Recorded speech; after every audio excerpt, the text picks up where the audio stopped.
Hello, everyone, and welcome to Rocksha Ramblings, where I discuss topics around digital marketing, marketing technology, and marketing operations for the financial services industry. My name is Fernando Pena, and I'm the founder of Rocksha, where I help you master the digital channel. And today's topic is one that causes a lot of concern within financial services, and it has to do with that unknown entity known as the cloud.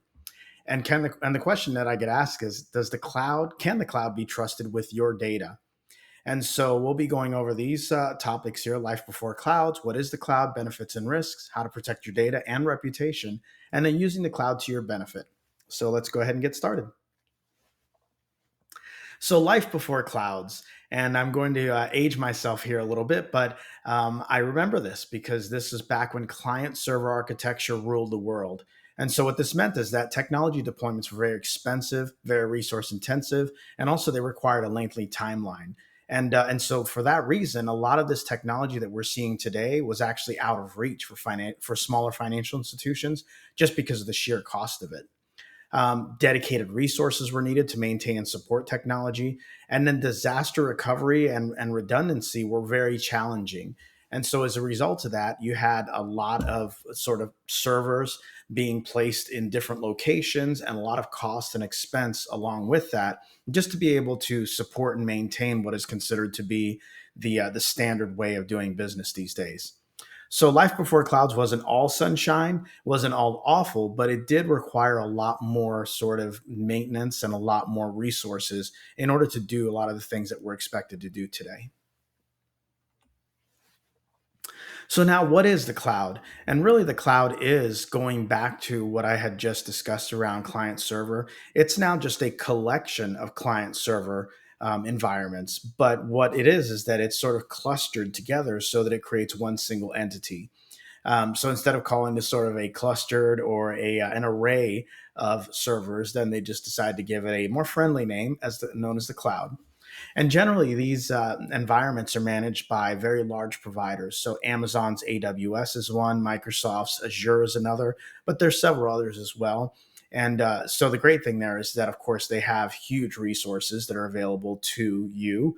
And they also have all of the sort of technology support and understanding to be able to run these large systems.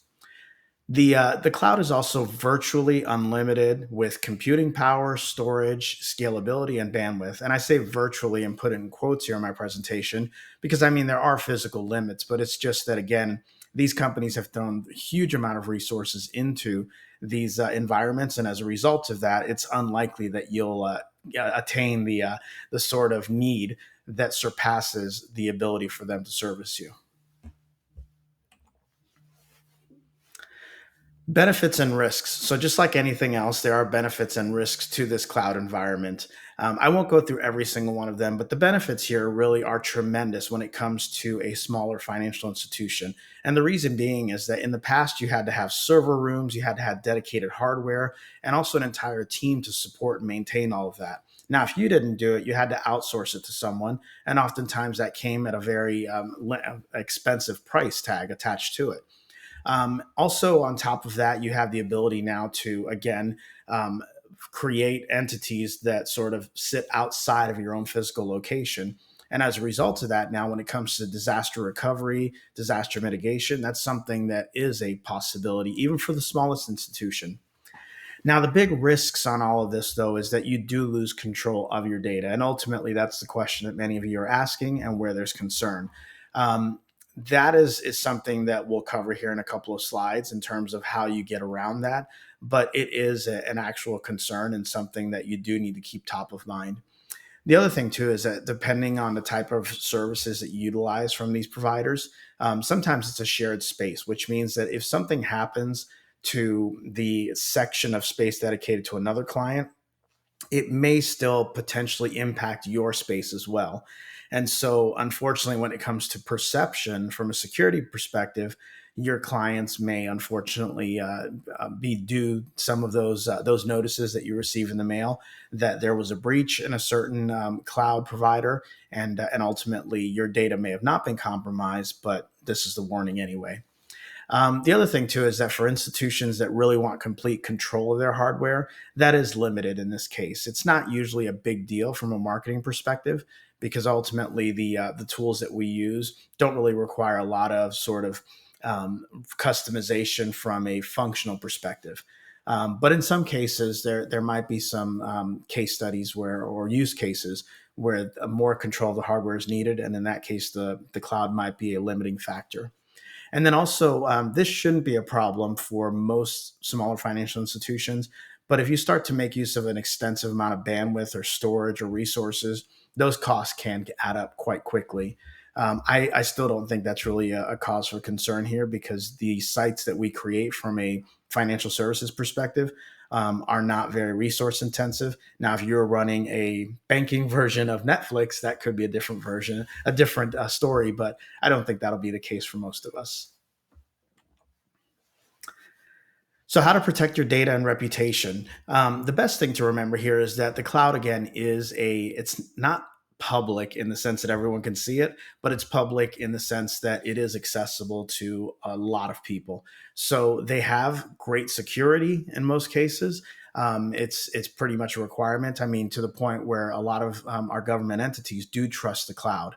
So a bank should, or a credit union, or any financial institution should be able to as well. But just keep in mind that you still want to limit the personal information, the PII, and also transactional data on these systems. So, from a marketing perspective, you're pretty safe to put marketing data on the cloud, but I would avoid putting anything that is considered confidential. And many cloud providers actually limit the ability to place confidential information. And in fact, it's against the terms of service. So just keep that in mind. It's for their protection and your own. But it's just a pretty big point here is to make sure that confidential information and critical information remains on site and not in the cloud. The next one is insist on the latest security standards, protocols, and best practices. If you're with the bigger providers, this is pretty much a given. But if you are using smaller providers, then this is something that you need to make sure of, just to make sure that your data is being protected. And avoid the use of shared containers with other clients. Sometimes with applications, this isn't always possible, but as much as you can, try to avoid that because, again, if there's a breach on one side, I've heard stories where a security breach on one provider ends up exposing data from another provider because it's just simply different folders. So once they have access to, like, let's say the administrator ID, then they can access all the other folders, as opposed to if you have, let's say, a virtual server that is sort of locked into those walls of that server. And then be proactive if there is a security event at your cloud provider with your clients and your prospects whose data you may have in the cloud. Let them know because the worst thing is to hear about it on the news or a local media source and make it seem as if you're trying to hide something. So transparency is really the key here, and let them know that it's only marketing information that might have been exposed. But again, these security breaches are very rare, but they do happen, and so that's why it's best to prepare accordingly for them.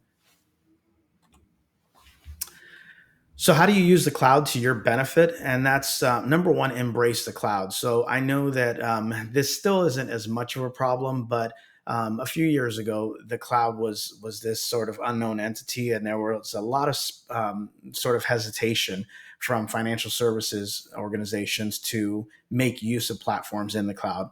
Now, the reality of it is that without embracing the cloud, you're missing out on some of the latest innovations and also the ability to provide the same services and have the same functionality that the larger institutions do. So the only way to do that is by leveraging cloud-based applications. So it's almost a necessary evil that you have to embrace it. Just make use of those precautions that I mentioned in the earlier slide, and you should be okay in terms of your data protection. You do want to maintain, though, a strict firewall between your transactional systems and any cloud based application, just to make absolutely certain that one isn't going to leak into the other and the other way around. Oftentimes, if you do need to place transactional information into the cloud, then use a coded value, so a representation. Let's say that if you're looking at a balance of a deposit, then you say that value one is between zero and $25,000 or something like that, just so that there's no actual data that is personally identifiable being placed on this cloud environment, and instead you're using something that relates back to a value that you have internally. Use built-in integrations and APIs to connect applications whenever applicable, and this just helps to make sure that from a security perspective, all the latest security protocols are being observed. Now, this isn't always possible, and the reason why I say that is because there's still a lot of legacy applications within many institutions, and in that case, you do need to create customized integrations and just create make sure that you're up to date on the latest security best practices so that you don't have any sort of issues that are related to potential data breaches. And the last thing here, the last point that I'd like to make is that the cloud really is the way to go going forward. So again, there may be some hesitation because of some of these risks, but I'm just bringing them up for the fact that there are risks, but the risks are minimal.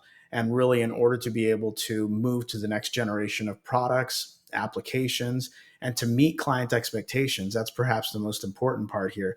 You do need to embrace the cloud applications, and that's something that you'd have to really consider in order to be able to remain competitive against your peers and also the incoming fintechs that are trying to take over the space as well. So that's just a brief overview of the cloud. But if you do have any other questions, feel free to give me a call or email me or reach me on LinkedIn. All my contact information is on this page.